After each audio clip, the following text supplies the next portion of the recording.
Tandis que Boeing est submergé par des arriérés de commandes d'avions et peine à augmenter sa production, Airbus construit une autre usine de production en Allemagne pour rationaliser le processus de production du A320XLR. Airbus A321XLR est un avion monocouloir à très long rayon d'action qui vise à réduire de moitié le coût des vols long courriers. Et avant que Boeing ne conçoive et ne fabrique un avion de ligne concurrent, il pourrait être trop tard.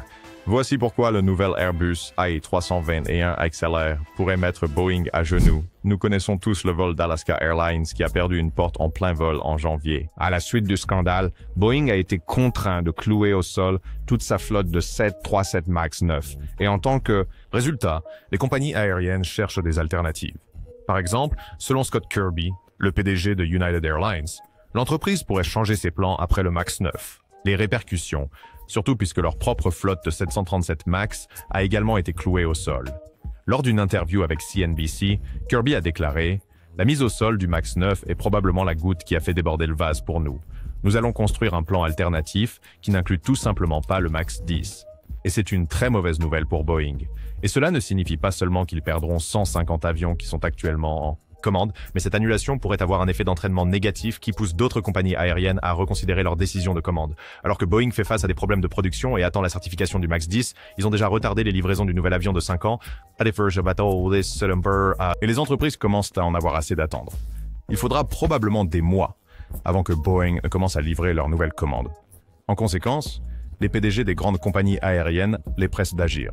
Alors, si United Airlines décide d'annuler sa commande des 157 Boeing 37 MAX 10, que pourrait-il choisir d'autre? Eh bien, pour commencer, il pourrait opter pour l'A320 et un Neo et attribuer le contrat au plus grand concurrent de Boeing, Airbus.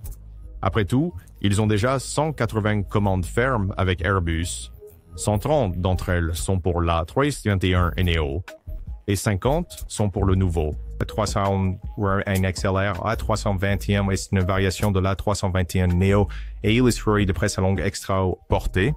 Contrairement au Boeing 737 MAX 7 et MAX 10, l'A321 XLR a été certifié plus tôt cet été, le 19 juillet.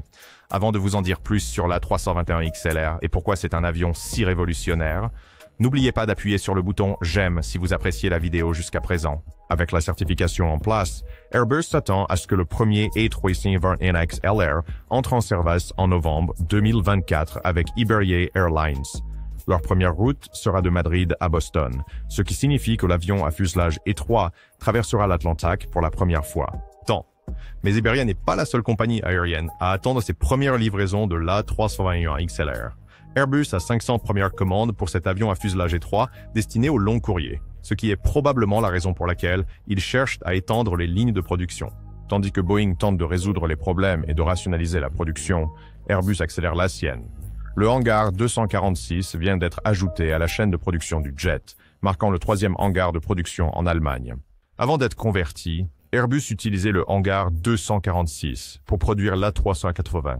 Mais maintenant, il est divisé en 2 parties, tout comme sur l'image ci-dessous. 300 nouveaux employés travailleront sur la nouvelle ligne de production de l'installation. Non seulement cela, Airbus a entièrement rénové le plan, avec des éléments de réduction du bruit sur les murs et des panneaux solaires qui aideront à alimenter l'installation. En tant que responsable du programme A321 XLR, Gary O'Donnell a déclaré « Notre système industriel est l'un des plus complexes et dynamiques au monde. Le niveau élevé de technologie, la précision et l'immense connaissance en interaction avec les nombreux fournisseurs sont absolument uniques. Mais la vraie raison pour laquelle l'A321 XLR est dans son arrière, ne vous faites pas d'idée. Nous parlons du 3e réservoir de carburant Aerotech Premium à l'arrière, qui permet à l'Airbus A321 XLR d'avoir une autonomie de 15% supérieure à celle de l'A321 LR. C'est simplement l'histoire qui se répète.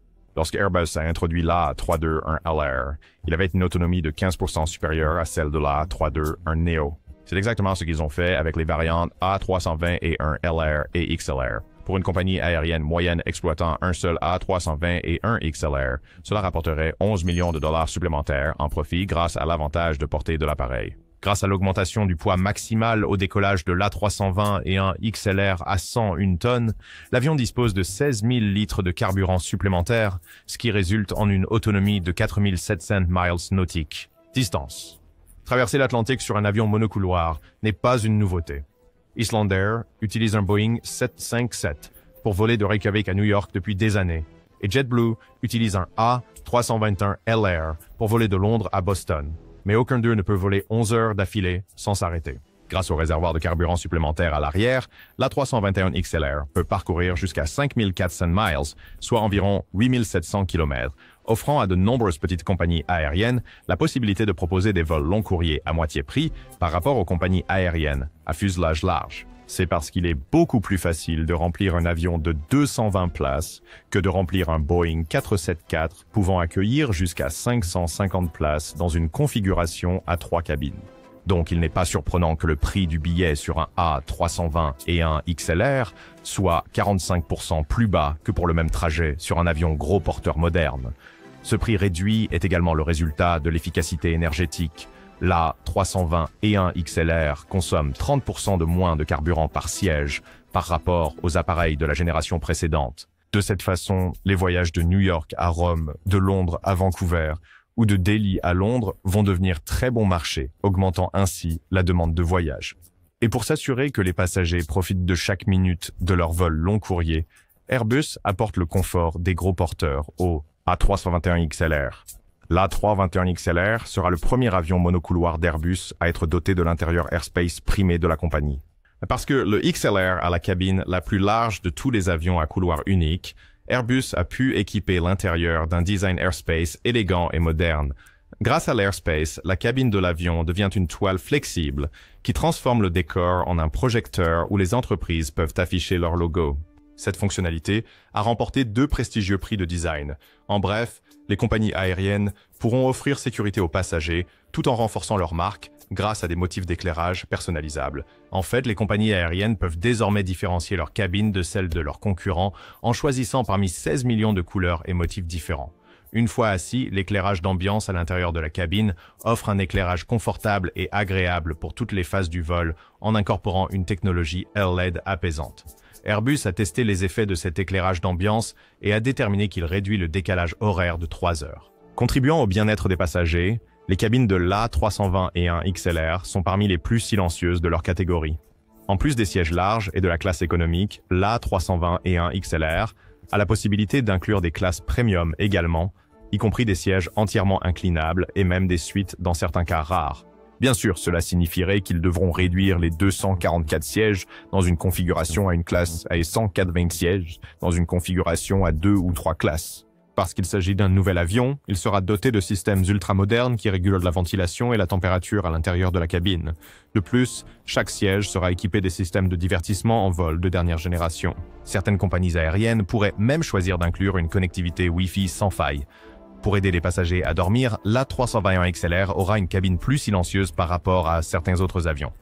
De plus, même les passagers en classe économique pourront s'asseoir dans des sièges de 18 pouces de large, ce qui est un luxe disponible principalement sur les avions gros porteurs. En plus des sièges plus larges, le XLR aura également des soutes à bagages XL pour une capacité accrue, ce qui devrait éliminer le besoin de ces contrôles en porte ennuyeux. Si vous vous demandez à quel point ces compartiments supérieurs XL sont spacieux, ils sont 60% plus grands que les précédents à bord de la famille A320 et jusqu'à 66% plus grands que ceux de la famille d'appareils A330. Ces sièges plus larges rendront l'embarquement et le débarquement beaucoup plus rapides, sans avoir besoin de forcer pour fermer. Cela signifie que les passagers monteront à bord beaucoup plus rapidement, sans la pression de trouver un compartiment vide alors que 20 personnes attendent derrière vous. La configuration des classes est entièrement personnalisable, permettant aux compagnies aériennes de concevoir des plans de sièges qui répondent le mieux à leurs besoins. Alors, avec toutes ces améliorations, n'est-il pas étonnant que la 321 XLR devienne un énorme problème pour Boeing? The problem avec le double avion d'Airbus est une arme à double tranchant pour Boeing. Le problème avec le double avion d'Airbus est une arme à double tranchant pour Boeing. D'un côté, il répond à une demande de niche sur le marché que Boeing ne peut pas satisfaire. Et de l'autre, il peut remplacer certains des avions actuels de Boeing et prendre des parts de marché précieuses. Avec une portée de 4700 miles, l'A321 XLR ouvre des routes que les avions monocouloirs de Boeing ne peuvent pas égaler. Ce nouvel avion pose même un problème pour certains des plus petits avions gros porteurs de Boeing. comme certaines versions du 787 Dreamliner. Donc, à l'avenir, nous pourrions voir des compagnies aériennes opérer des vols long courriers sur un A321XLR simplement parce qu'elles ne peuvent pas remplir un avion gros porteur entier, avion de ligne. Les petites compagnies aériennes auront l'option de proposer de nouvelles destinations long courrier à un prix bien plus abordable. Et tout simplement, Airbus érodera et grignotera la part de marché de Boeing dans les gros porteurs. Pour aggraver les choses, Boeing ne travaille pas actuellement sur une variante qui serait un concurrent direct du A321XLR. La seule chose qu'ils ont en développement en ce moment est le 797, mais même ce projet n'est pas une priorité absolue. Dans le passé, Boeing a annoncé qu'il travaillait sur le Boeing NMA, ou nouvel avion de taille moyenne destiné à remplir le milieu du marché des avions de ligne. Actuellement, le seul avion de Boeing qui se rapproche de l'A320XLR est le 737 MAX 10, qui transporte 230 passagers, comparé à l'XLR, qui a une capacité de 244 passagers. En plus de cela, l'autonomie de l'XLR est considérablement plus grande, avec 8700 km, que l'autonomie du 737 MAX 10 avec environ 6100 km de portée. Si Boeing veut combler l'écart, il devra relancer le programme du nouvel avion de taille moyenne et le nouvel avion devra offrir une portée proche de celle de la 321 XLR. Cependant, Boeing pense que l'écart est trop faible pour qu'il développe un tout nouvel avion. En conséquence, elle pourrait finir par étendre l'autonomie du 737 MAX 10. Mais peu importe leurs efforts, le nouvel avion ne s'approchera jamais même de la A321 XLR. C'est parce que pour étendre l'autonomie du 737 MAX 10 à 8700 km, ils auraient besoin d'apporter des changements considérables aux caissons d'aile, au train d'atterrissage et au fuselage de l'avion. Les modifications seraient tellement coûteuses que ce serait comme concevoir un nouvel avion. Mais pour l'instant, il semble que Boeing ne développera pas de nouvel avion, car ils ont un tas de problèmes à résoudre. Tout d'abord, ils doivent résoudre tous les problèmes du 737. Ensuite, ils doivent faire certifier le 737 MAX 7 et le 737 MAX 10. En parlant de certification, l'entreprise travaille également sur la certification du 767-9 et du 777-8F. Et enfin, ils devront améliorer la qualité de fabrication du 787, qui s'est détérioré ces dernières années, ainsi que travailler sur les variantes du 7478 pour le nouvel Air Force One du président. Comme vous pouvez le voir, la liste des priorités de Boeing est assez longue, il n'est donc pas surprenant que le nouvel avion de milieu de marché et le 797 soient quelque part en bas de cette liste. N'oubliez pas de liker et de vous abonner. On se voit dans la prochaine vidéo.